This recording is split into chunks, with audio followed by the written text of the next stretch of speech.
तो वकील साहब भी क्या है ना, उन्होंने भी यही कहा कि या तो कॉम्प्रोमाइज कर लो, नहीं तो 6 महीने की सजा हो जाएगी। तब मैंने उनको यही बोला, मैंने कहा सर जब मैंने पैसे चुका दिए हैं, हमने दे दिए हैं, तो किस बात की सजा। तो मम्मी ने आकर के मुझे भी बोला कि बेटा अब तो एक ही रास्ता है, हमको इस रास्ते से वही निकाल सकते हैं जो सबको निकालते हैं। अगर हम सच्चे हैं तो हम जरूर निकलेंगे इस रास्ते से।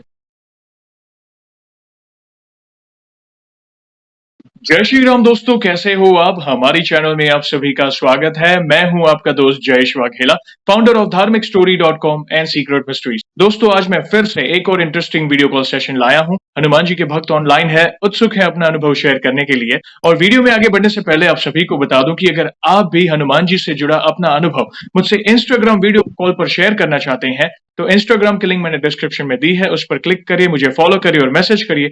मैं जल्द से जल्द आपसे जुड़ूंगा और वीडियो कॉल सेशन शेड्यूल करूंगा। और अगर आप ईमेल के माध्यम से अपना अनुभव शेयर करना चाहते हैं तो हमारा ईमेल आईडी है dharmikstory@gmail.com। तो चलिए आगे बढ़ते हैं आज के इस वीडियो कॉल सेशन में। नमस्कार बहन, जय श्री राम आपको। जय श्री राम भैया।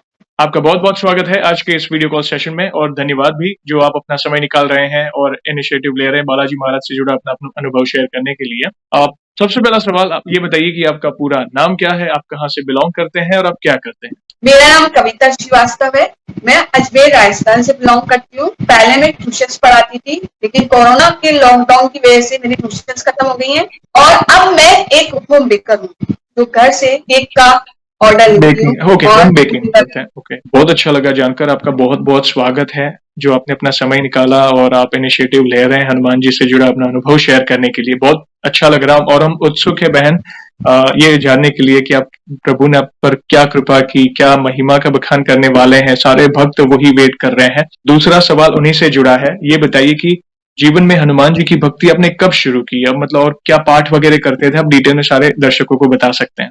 मैं पहले तो आपको ये बताना चाहूंगी भैया कि मैं जब टीनेज की उम्र में थी, छोटी उम्र में, तब तो मुझे भक्ति के प्रति इतना ज्ञान नहीं था। वो मेरी मम्मी थी, वो शुरू से भक्त रही है, मेरी नाना नानी रहे हैं तो मेरी मम्मी भी रही है। पापा का भी इतना नहीं था जितना मेरी मम्मी का था पूजा पाठ की तरफ। मेरी मम्मी हनुमान चालीसा जी की पाठ करती थी और करती आई है और अभी भी करती इस उम्र के अंदर 83 प्लस हो चुकी है।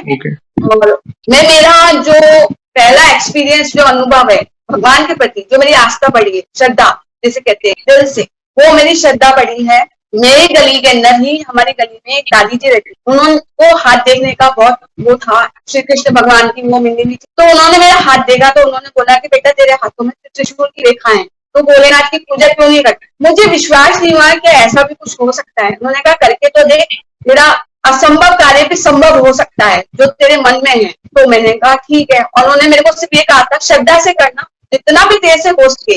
जरूरी नहीं है कि तू बहुत कुछ चीज उनके आगे अर्पित करे, दिल से भी करेगी और चालीसा पढ़ेगी, शिव चालीसा। और 16 सोमवार की उन्होंने जो विधि मुझे बताई कि 3 लड्डू बनाना, उसमें से एक लड्डू शिव जी को चढ़ाना, भोलेनाथ जी को, एक लड्डू में प्रसाद के रूप में बांटना और एक लड्डू को खुद खाना। देखना चमत्कार जरूर होगा तेरे साथ। मैं कह रही हूँ, मैंने कहा कि दादी जी ने अगर बोला है तो करने में कुछ नहीं आता, करके देख लेते। और ये 1990 की बात है जब मेरे फादर रिटायर्ड हो चुके और उस वक्त पैसों की भी जरूरत थी घर में। मैंने कहा दादी ने बोला है तो करके देखते। तो मैंने किया भैया, मैंने शिव जी की पूजा आराधना शुरू करी, शिव चालीसा कर, जो दादी ने मेरे को उपाय बताया था करने का, वो उपाय भी मैंने किया। अब जब लास्ट जो 16 सोमवार आया भैया, उसके पहले वाला जो सोमवार था उसमें एक पेपर में न्यूज आया था कि जॉब के लिए, वो भी हमारी ही गली के अंदर था, गैस एजेंसी है और उनको एक क्लर्क की जरूरत, तो मैंने भी अप्लाई कर दिया। तो कितने जनों का उस समय इंटरव्यू हुआ, लेकिन लास्ट जो 16 सोमवार था, जिस दिन मेरा आखिरी सोमवार, उस दिन जब उन्होंने मुझे सेलेक्ट किया, उस आखिरी 16 सोमवार, तो मेरा जो अंधविश्वास था ना, जो मैं नास्तिक थी, वो मेरी आस्तिक में बदल गया। मेरे को ऐसा लगा कि प्रभु है। उस दिन से ही मेरी श्रद्धा दिन ब दिन बढ़ने लगी। अच्छा लगा तो ये बहुत अच्छा लगा। नॉर्मली आपको पता ही हनुमान जी से जुड़ा सेशन है, मगर आपने हनुमान जी जिनके अवतार हैं उनकी महिमा का गुणगान किया। बहुत प्रसन्नता हुई बहन, अच्छा लगा जो आपने 16 सोमवार से आपके जीवन में जो परिवर्तन आया है, जहाँ पे आपने बताया पहला भक्ति नहीं, यानी आप नास्तिक थे जैसा आपने बताया, और फिर श्रद्धा का ऐसा मतलब विश्वास जगा प्रभु के प्रति, क्योंकि प्रभु ने आपका जो कार्य किया तो उससे आपकी श्रद्धा बढ़ गई प्रभु के प्रति। अच्छा लगा बहुत। हम उत्सुक है बहन, आपके जो भी अनुभव है आप वन बाय वन, जिसमें प्रभु ने आपका कोई असंभव कार्य संभव किया हो, या फिर कोई उनकी ऊर्जा को महसूस किया हो, या कोई संकेत मिले हो, या ऐसे अनुभव जिससे आपका कनेक्शन प्रभु के प्रति और बढ़ गया, यानी भक्ति में आपकी दृढ़ता बढ़ती गई। प्लीज वन बाय वन आपके जो भी अनुभव है आप शेयर कर सकते हैं। वैसे तो मैं बताऊं भैया, बालाजी का जो आशीर्वाद है वो मेरे ऊपर काफी अच्छा भी हुआ है और अभी भी है। मैं आपको 20 साल पहले का बताना चाहूंगी। उसमें से ये बताना था मेरे को आपको कि मेरे जो फादर हैं उनका हार्ट अटैक हो गया था और 2002 के अंदर 28 सितंबर को वो शांत हो गए। उनके एक्सपायर होने के पहले पहले मेरे पापा ने 5-6 महीने पहले 25,000 रुपए उधार लिए थे, वो भी मेरे लिए लिए थे। मैं खुद का अपना काम शुरू किया था, मैं मेडिकल लाइन में, पापा ने मेरा काम शुरू कराने के लिए दिए थे। और हमने 20,000 रुपए तो जिनसे हमने उधार लिए थे ना उनको हमने दे दिए थे। उसके बदले मैंने उनको एक चेक दिया था और एक प्रोनो पेपर जिसपे मेरे पापा के सिग्नेचर थे, मेरी मामी जी के सिग्नेचर थे और मेरे साइन। और जब मेरे पापा शांत हुए थे 28 सितंबर, तो उनका जब थर्ड था ना भैया, उस दिन मैंने उनको, उन दीदी को 5,000 रुपए दे दिए थे जो बाकी बचे थे। तब मैंने उनसे कहा था कि दीदी मेरा चेक और प्रोनो पेपर, तो उन्होंने कहा बेटा तेरा चेक और प्रोनो पेपर घर पे रखा है, मैं भूल गई लाना, कोई बात नहीं, जब मैं तेरे को दे दूंगी। तो एक विश्वास वाली बात होती है भैया कि ना है उनके पास तो वो मुझे लौटा देंगी, क्योंकि मैंने तो पहले पूरे पैसे लौटा दिए, पहले भी लौटा दिए, 5,000 तो वो भी लौटा दिए। तो जब मैं उनके पास 15-20 दिन बाद गई उनके पास मिलने, तो उन्होंने कहा कि मेरे से कहीं रखने में भूल चूक हो गई है। पहला शब्द तो उनका यही था कि मैं भूल गई हूँ रखकर और मैं ढूंढ रही हूँ, मुझे मिल नहीं रही, तो मुझे 2-3 दिन का समय दे। तो मेरी क्या एक दिल और दिमाग के अंदर एक चलता है ना कि अपन ने इतना सब कुछ दे दिया, चेक और प्रोनो पेपर कहाँ चला गया, जबकि अपन ने ईमानदारी से उनको पैसे लौटा दिए। अब जब अपने चीजें लेने का वक्त आया तो वो अपन को इस तरीके से उठा गई। फिर मुझे लगा हो सकता है भूल गई होंगी, लेकिन सब दिन निकलता गया। फिर उसके बाद मैं और मम्मी गए, तब उन्होंने मुझे बोला कि मेरे से तेरा चेक हो गया और प्रोनो पेपर के मैं कहीं भूल गई। मुझे लगा कि कहीं ऐसा नहीं हो कि वो चेक किसी के हाथ में पड़ जाए या कुछ भी हो जाए। मैंने उनको बोला भी, बोले कि नहीं मैं रख के बोल रही हूँ, कहीं नहीं जाएगा, तेरा चेक तुझे वापस मिल जाएगा। तो वही विश्वास वाली बात आती है कि विश्वास करना ही पड़ता है इंसान के ऊपर। तो मैंने विश्वास किया, लेकिन समय और बीतता गया। उसके बाद इसमें मेरे पास सम्मन आया कोर्ट से। उस कोर्ट के सम्मन में लिखा था कि मैंने फलाने व्यक्ति से 25,000 रुपए उधार लिए। तो मेरे को लगा कि 25,000 रुपए तो मैंने कैसे लिए थे, ये मेरा चेक इनके पास कैसे चला गया। अब मैंने जब मम्मी को बताया तो मम्मी और मैं दोनों घबरा गए। हम दोनों को लगा कि ये क्या कर दिया इन्होंने। हमने जाकर के वो जो सम्मान पेपर उनको दिखाया तो उनके यही शब्द थे कि मेरे घर से तेरे अकेले का ही चेक नहीं था, ना जाने कितने जनों का चेक था, वो मिस हो गया और मैं तेरे साथ हूँ, तो चिंता मत कर। ये कह करके उन्होंने मेरे को वो कर दिया। लेकिन वो बंदा बोला कि ना मेरे से आपने 25,000 रुपए लिए। मैंने कहा भैया जब मैं आपको जानती नहीं हूँ तो मैं आपसे 25,000 रुपए कहाँ से लूंगी। लेकिन वो माना नहीं। फिर उसने कहा कि अब तो कोर्ट में ही बात। हमारे रातों की नींद उड़ चुकी थी, क्योंकि मेरे और मम्मी हम दो ही थे और कोई था नहीं। फैमिली में वैसे सब जने, लेकिन ये था कि अब इस मुसीबत से कैसे बचा जाए। तो हमारे पास एक ही रास्ता था कि वकील भी कर सकते। वकील हमने किया तो वकील सब भी क्या है ना, उन्होंने भी यही कहा कि या तो कॉम्प्रोमाइज कर लो, नहीं तो 6 महीने की सजा हो जाएगी। तब मैंने उनको यही बोला, मैंने कहा सर जब मैंने पैसे चुका दिए हैं, हमने दे दिए हैं, तो किस बात की सजा। तो मम्मी ने आकर के मुझे बोला कि बेटा अब तो एक ही रास्ता है, हमको इस रास्ते से वही निकाल सकते हैं जो सबको निकालते हैं। अगर हम सच्चे हैं तो हम जरूर निकलेंगे इस रास्ते। तो मम्मी ने हनुमान चालीसा का दिया जलाना शुरू कर दिया था भैया। और हनुमान चालीसा मम्मी सुबह शाम करती थी और जब भी तारीख पड़ती थी कोर्ट की, हम अगर जोत जला के जाते और मम्मी वहां पे बैठ करके हनुमान चालीसा करती। हालांकि मुझे हनुमान चालीसा उस समय याद नहीं थी, लेकिन मेरे पास किताब थी बालाजी की और मैं वो किताब पढ़ती थी। लेकिन फिर भी हमारे तारीख पे तारीख निकलते चले गए। उसके बाद बीच में मेरे साथ ऐसा इंसिडेंट हुआ जिसको देख करके मैं भी शॉक्ड हो गई और मेरी मम्मी भी, कि जिनको मैंने पैसे दिए थे ना उनके हस्बैंड खुद मेरे पास चल करके आए। बोले कि मैं तेरे को बचा सकता हूँ, मुझे पता है तूने पैसे पूरे चुका दिए, मेरी बात सुन ले, लेकिन मेरे को विश्वास हुआ क्योंकि उनकी जब वाइफ ने ऐसा कर दिया था मेरे साथ, तो विश्वास होने वाली बात मेरे दिलो दिमाग से निकल गई। राइट। लेकिन फिर भी उन्होंने मुझे बोला कि बेटा एक बार मेरी बात तो सुन ले, अगर तुझे मेरी बात पे विश्वास हो तभी तू आगे बढ़ना, नहीं तो मत कर। मैंने कहा ठीक है, आप बताओ क्या कहना चाहते। तो उन्होंने बोला कि तू मेरे वकील से मिल ले, एक बार सिर्फ मेरे वकील से मिल ले, उसके बाद फिर निर्णय तू लेना। जब मैं उनके वकील साहब के पास गई मिलने, तब उन भैया ने मेरी सारी बात सुनी, मेरी व्यथा सुनी जो मेरे साथ बीती थी। फिर मैंने उन वकील साहब का भी नाम बताया, उन्होंने मेरे से पूछा, मैंने वो भी बताया। तब उन्होंने कहा कि रुको मैं तुम्हारे को कुछ चीज बताता हूँ। तब उन्होंने मेरे को जब चीज बताई ना भैया, मेरी खुशी का ठिकाना नहीं था। सही बताऊं, मेरा जो प्रोमोट पेपर था ना, वो उन वकील साहब के पास मिला। ओके। जो दीदी बोल चुकी थी कि मैं प्रोमोट पेपर रख करके भूल चुकी हूँ, वो प्रोमोट पेपर उन भैया के पास मिला।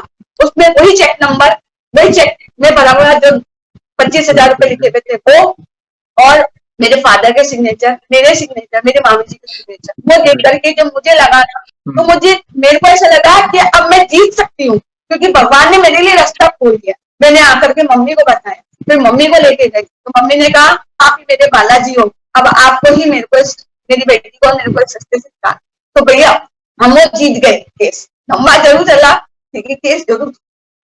प्रभु की विशेष कृपा कह सकते हैं आप। बड़े बड़े असंभव कार्य संभव होते हैं जब संकट समय में एक भक्त प्रभु को मदद की गुहार लगाता है। तो अविश्वसनीय, मतलब कई बार हम सोचते हैं ना, हमारी बुद्धि इतनी कैपेबल नहीं है, प्रभु वो कर देते हैं, बड़ी बड़ी व्यवस्था कर देते हैं। होता है कई बार, मैं हर सेशन में कहता हूँ कि संकट समय इसलिए आता है, तो ये कहीं ना कहीं हमारे पिछले प्रारब्ध या कर्मों से जुड़ा परिणाम होता है जो हमें भोगना पड़ता है। मगर उस समय में भी अगर हम ईश्वर की शरण में हैं, अब जिस किसी भी देवी देवता को भजो, बस नाम जप करो, हर कार्य में उनको प्रमुख रखो। आप जैसे आप कोर्ट में जा रहे थे, जब डेट्स आ रही थी, तब आप उनके नाम का स्मरण कर रहे थे। आपकी माताजी दीप जलाकर हनुमान चालीसा का पाठ कर रही थी। देखो, ये पूरा खेल पलट दिया प्रभु ने। उनको तो दुनिया चाहे झूठी हो, प्रभु को तो सब पता है ना कि कौन सच्चा है कौन झूठा है। वे कभी भी अपने भक्त को दुखी नहीं देख सकते। कहते हैं ना, साधु संत के तुम रखवारे। सज्जनों और साधु संतों, जो अच्छे लोग हैं, जिनका हृदय पवित्र है, और संकट समय में जब वे प्रभु को याद करते हैं ना, तो प्रभु उनकी सहायता करने आते ही हैं। वे चाहे खुद ना आए, ये वे किसी ना किसी माध्यम से, किसी रूप में आपका कार्य कर देंगे। पूरा खेल पलट जाएगा, पूरा खेल पलट जाएगा, पता भी नहीं चलेगा। ये उनकी महिमा अपार है। बहन, आप जो भी और भी अनुभव प्लीज 1 बाय 1 शेयर करते जाए। मेरे वैसे तो कई अनुभव है बालाजी को लेकर के, और मेरी आस्था तो और भी जागृत हो चुकी है अब इस वर्तमान के अंदर, मैं बताना चाहूंगी। लेकिन जो अनुभव मेरे साथ हुए, उसमें दूसरा अनुभव मेरे साथ हुआ था 2011-12 के बीच में, जब मेरी मम्मी का अच्छा वाला, मेरी मम्मी काम करती थी। ओके। काम करते करते अचानक मम्मी का हाथ है ना, ये वाला ऊपर नहीं हो रहा था। ओके। नहीं आके रह गया। अब जब ये रोने लगी तो मेरे को भी घबराहट हुई कि क्या हो गया, बीपी के पेशेंट अलग हैं, तो घबराहट तो होनी थी मुझे। फिर मैंने मेरी हिम्मत नहीं हारी थी, मैं मम्मी को यही बोलती, मम्मी हो जाएगा सब ठीक। मैंने कहा आप चिंता ना करो। मंदिर में मैं गई तो वहां पे मैंने देखा था कि ना एक दादी जी थी, वो भभूति वगैरह के बारे में बता रही थी कि भाई भभूति लगाने से क्या होता है। और मैंने भी सुना था, मेरे बड़े बुजुर्ग जो थे किसी टाइम में उन्होंने भी विभूति लगा कर गई, जो भी कोई चोट वोट होती थी, हल्की फुल्की सूजन वूजन, वो उससे ठीक हो जाता है। वही विभूति मैंने बालाजी की मैंने ली और मम्मी के लिए लगाना शुरू करा। और मैंने फूल वाले हनुमान जी जो जयपुर के हैं, उनको मैंने घर से बैठकर ही बोला कि मैं यहाँ से अर्जी लगा रही हूँ, आप दरबार में आऊंगी अगर मेरी मम्मी का हाथ ठीक हो गया है आपके आशीर्वाद से। और ठीक हुआ आशीर्वाद से। तो मैं नॉन वेजिटेरियन थी, मेरी मम्मी नहीं थी, मैं थी, मेरे पापा थे नॉन वेजिटेरियन। मेरी मम्मी ने तो कभी छुआ भी नहीं, एक किसी भी चीज को नहीं छुआ नॉन वेजिटेरियन से रिलेटेड। मेरे फादर खाते थे, मैं भी खाती थी उनके साथ। तो उस समय मैं बॉइल्ड अंडा जरूर खाती थी। तब मैंने ये कहा था बालाजी को, बालाजी मेरी मम्मी का हार्ट ठीक कर दो, मैं ये अंडा खाना बंद कर दूंगी, मैं अर्जी लगा रही हूँ आपके आगे, और आपके फूल वाले हनुमान जी के दर्शन करने आऊँ। और वो भभूति का यूज करती थी, तेल के अंदर अगरबत्ती लगाती थी, और अगरबत्ती की जो भभूति होती है ना, गुल भैया, वो गुल में इकट्ठा करती थी, तेल के अंदर डालती थी और उसकी मालिश करती थी मम्मी 3 टाइम। जब 15-20 दिन हो गए ना, धीरे धीरे धीरे धीरे मम्मी का हाथ ऊपर आ गया, क्या बात। फिर यूं इस तरीके से मम्मी करने लगी, तो मुझे लगा कि हाँ मम्मी अब ठीक होगी। मम्मी को मैं पेन किलर की गोली देती थी, क्योंकि मालिश करने के बाद जैसे अपन हाथ ऊपर करते हैं तो दर्द होता ही है, लेकिन हाँ बालाजी के आशीर्वाद से मेरी मम्मी का हाथ ठीक हो गया और अभी भी अच्छा है। उस दिन के बाद से मेरी मम्मी के हाथ में कोई प्रॉब्लम नहीं है। अच्छा लगा जानकर। ना से रोग हरे सब पीरा, जपद निरंतर हनुमत बीरा। वो कहता है ना, दवा के साथ दुआ भी जरूरी है। कई बार कई लोगों को एक भ्रम होता है, कहते हैं ना कि भाई क्या सिर्फ मंदिर ले जाने से बीमार इंसान अच्छा होता है।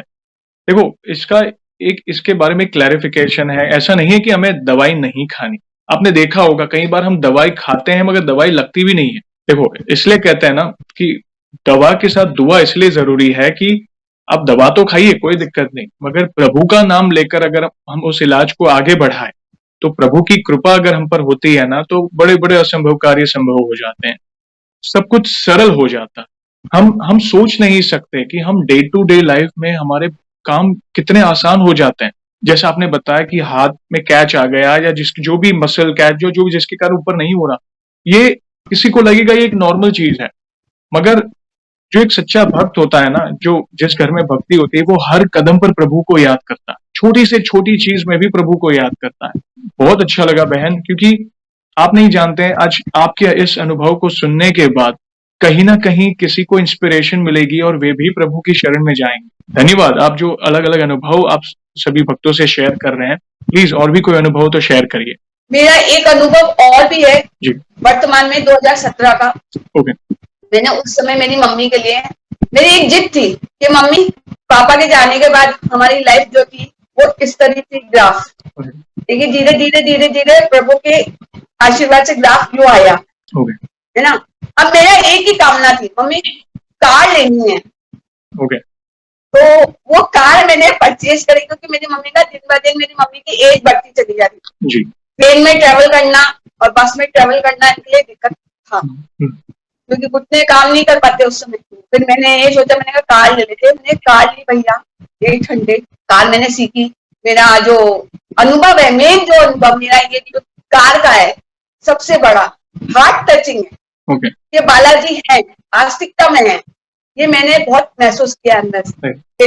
मैंने है ना ड्राइविंग सीखी, उसके बाद मेरे को लाइसेंस लेना था। तो इसमें 2 लाइसेंस होते हैं, एक होता है लर्निंग लाइसेंस, परमानेंट। तो लर्निंग लाइसेंस में तो मैं क्लियर हो गई थी, परमानेंट लाइसेंस वाले में मेरे को थोड़ा डर था, क्योंकि बताया जाता था कि उसके ना उल्टा 8 बनाना है कार्ड्स।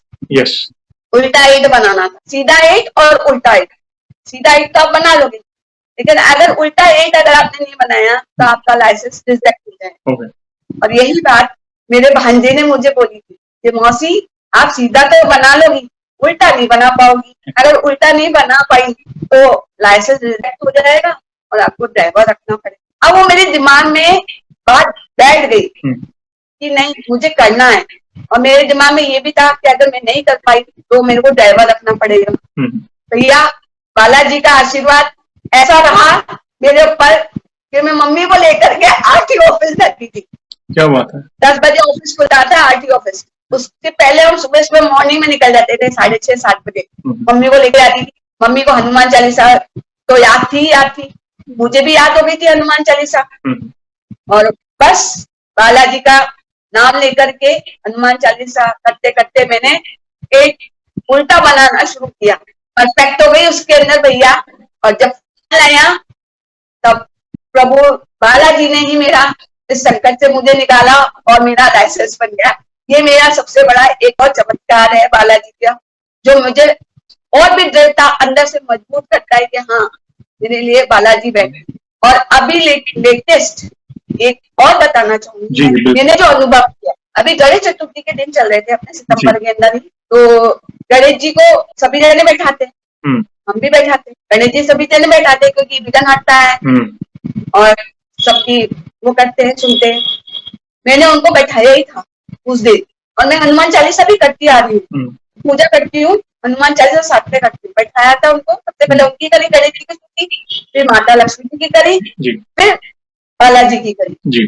और उस दिन रात को अचानक क्या हुआ कि मैं बस ये कह करके सोई थी कि पहले तो मैं अपने तकिए से ही बोली थी कि ना मेरे को ना सुबह 4:30-5 बजे के उठा देना, और अगर नहीं उठा पाए तो बालाजी हनुमान दादा आप तो आके मुझे उठा देना, ताकि मैं उठ करके एक बार आपकी हनुमान चालीसा तो कर सकूं। मेरे मन में एक था, मैं बस ये कह के सोई थी भैया कि मैंने सपना देखा था, सपने में देखा कि मैं कार में हूँ और खुली है गाड़ी, गाड़ी एक पैक होती है, खुली होती है, उस गाड़ी में मैं ऊपर उड़ती भी जा रही हूँ, उड़ती भी जा रही हूँ हवा में, है ना, गाड़ी के साथ। और थोड़ी देर बाद मेरे आवाज आ रही है, ऐसी आवाज हुई और मैं चौंक के बैठ गई। मेरे बम्स हो चुके थे, हार्ट भी तेज हो रही थी। घड़ी में टाइम देखा तो लगा सही में 4:30 बज चुके। बालाजी की महिमा मेरे साथ ये हुई तो उन्होंने मुझे उठा दिया, और फिर मैंने हाथ मुंह वगैरह सब धोए, फटाफट बैठी पूजा करने के लिए। बस मैंने हनुमान चालीसा करी। ये मेरा वर्तमान का है, सितंबर का 2023 का, और लास्ट है मेरा जब अब विसर्जन करने वाले थे गणेश जी को, तब उसके 2 दिन पहले ही मैंने पंचमुखी हनुमान कवच शुरू किया। और मैं बस ये कह के शुरू हुई थी क्योंकि मैं बालाजी के जो रूप है मानव जी का, कपिराज जी, उनको भी खिलाने चाहती थी। अभी इन दिनों मेरा जाना नहीं हो पा रहा है क्योंकि सड़क थोड़ी खराब है उधर की, इसलिए मैं उनको खिलाने नहीं जा पा रही हूँ। बस मेरा एक ही वो था कि दिया जला करके तो बैठी थी और रामचंद्र जी का नाम लेकर के जाप करके मैंने बस ये सोचा था कि मैं आज पंचमुखी हनुमान कवच शुरू करूं, और वो शुरू करता ही था भैया। और मैं कह रही थी मन से कि ना हनुमान दादा आज तो आपके सेना के दर्शन करा दो तो दिल प्रसन्न हो जाएगा, ऐसा लगेगा कि आपके दर्शन हो गए। बस ये कह के चुकी थी, और मैंने ना एक मुखी कवच जो करके चुकी थी, पंचमुखी कवच पर आई थी, इतनी देर में तो भैया मेरे कानों में आवाज आई। क्या बात? वानर सेना की। आप यकीन नहीं करोगे, मुझे इतनी खुशी हुई अंदर से, मैं भागी, पूजा छोड़ करके भागी, देखे तो छोटे मोटे बड़े सभी वानर सेना में। इससे बड़ी और क्या कृपा होगी मेरे ऊपर, सबसे बड़ी बात जो कहते हैं ना चमत्कार नहीं होते, तो ये एक से बढ़कर एक आपने उदाहरण आज आपने अपने श्रीमुख से बताए, प्रभु की महिमा से जुड़े। और प्रभु आते हैं, आप बस दिल से पुकारो, मदद की गुहार लगाओ, वे आते हैं, वे किसी न किसी रूप में, किसी के माध्यम से, या अपने दूतों को भेजकर, वानर सेना को भेजकर आपको वो महसूस कराएंगे, एहसास दिलाएंगे कि चिंता मत कर, मैं हूं ना। तो ये अपनी उनकी लीला अपरंपार है, वे दया के सागर है, कलयुग के राजा है। तो उनको तो और पता है, मैंने कई सेशंस में यही बोलता, वे अपने भक्त की थोड़ी भक्ति से भी प्रसन्न होकर आते हैं, दौड़े चले आते हैं उनकी सहायता कर। उनकी लीला अपरंपार है। बहुत अच्छे अच्छे और प्यारे प्यारे अपने अनुभव शेयर किए बहन आपने।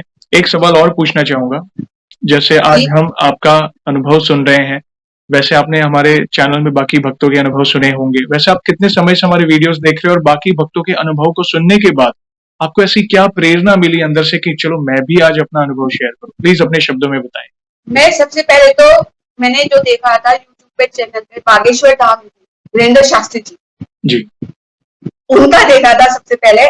तो जब मैंने उनका देखा और टीवी पे भी देखा उनका, फिर धीरे धीरे मेरा हनुमान जी के प्रति, वैसे तो मेरा है उनके प्रति, बालाजी के प्रति, लेकिन जब मुझे लगा कि वीरेंद्र शास्त्री जी इतना सब कुछ बता रहे और वास्तविकता में लोगों के साथ हो रहा है, तो और मन में दृढ़ विश्वास हुआ। फिर धीरे धीरे जब मैं स्क्रॉल करती चली गई चैनल बालाजी के, तो उस समय आपका चैनल मुझे दिखा। तो आपका चैनल देख करके और मुझे लगा, जब मैंने आपके भक्तों के बारे में सुना, भक्तों ने अपनी जुबान से बताया कि उनके साथ ये हुआ, तो मुझे लगा कि मुझे भी बालाजी के बारे में जो मेरे साथ हुए अनुभव, वो मैं देश भैया के साथ शेयर करूं, ताकि मेरे जो अनुभव है वो लोगों तक पहुंचे और उनका भी दृढ़ विश्वास बढ़े बालाजी। तो यही था। Thank you very much. आप जो इतना प्यार और सपोर्ट करते हो, धन्यवाद जो आप अपना समय निकाल के आए हो, क्योंकि आप जैसे भक्त इनिशिएटिव ले रहे हैं तब जाके ये अनुभव भक्तों तक पहुंच रहे हैं। ये अपने भक्तों की फैमिली है, बालाजी की सेना आप कह सकते हैं। आज कहीं ना कहीं प्रभु आपकी वाणी को जरूर सुन रहे होंगे। Thank you very much. ऐसे ही प्यार और सपोर्ट करते रहें, और इन फ्यूचर भी ऐसे ही कोई अनुभूति और हो तो हमसे जुड़िएगा, हम वीडियो के माध्यम से आपके अनुभव को भक्तों तक पहुंचाएंगे। और लास्ट सवाल, हमारे पास इतना सामर्थ्य नहीं है, मगर फिर भी वन लाइन में हमारे बालाजी महाराज का बखान करना है, तो किस तरह करना चाहेंगे आप? मैं तो सिर्फ इतना ही कहना चाहूंगी कि बालाजी महाराज हनुमान दादा, कवंश तो कार्य कठिन जग माही, जो नाही होत तात तुम पाही। बस ये आप मेरे ऊपर बनाए रखना बिल्कुल। कि आप ऐसा कौन सा कठिन कार्य है जो आपने नहीं किया है, हमेशा जब तक मैं जिंदा रहूं मेरे ऊपर मेरी मम्मी के ऊपर बनाए रखना, बस वे यही है, था। वे आपके साथ है, आप चिंता बिल्कुल ना करें, आप उनकी छत्र छाया में हो, वे हर कदम पर आपके साथ है। धन्यवाद आपका, बहुत-बहुत धन्यवाद। बहुत प्यारे शब्दों में आपने कहते हैं ना गोल्डन वर्ड्स में आपने उनकी महिमा का वर्णन किया बहन। बहुत अच्छा लग रहा है आज आपसे जुड़कर और वीडियो को और इस सेशन को एंड करने के पहले आपको तो पता ही है, हम प्रभु श्री राम के नाम का जयकारा और हनुमान जी के नाम का जयकारा कर ही वीडियो को एंड करेंगे। तो आप जुड़िए। जो भी भक्त जहाँ कहीं से इस सेशन को देख रहे हैं, भारत में है, भारत के बाहर है, चल फिर रहे हैं ऑफिस में, किचन में, प्लीज जयकारे में जुड़िए, फिर हम सेशन को एंड करेंगे। तो बोलिए सियावर रामचंद्र की जय, जय पवन सुत हनुमान की जय। जय आपका बहुत बहुत धन्यवाद वंस अगेन बहन, अपने प्यारे प्यारे अनुभव शेयर करने के लिए। जय श्री राम, जय हनुमान। जय श्री राम, जय हनुमान।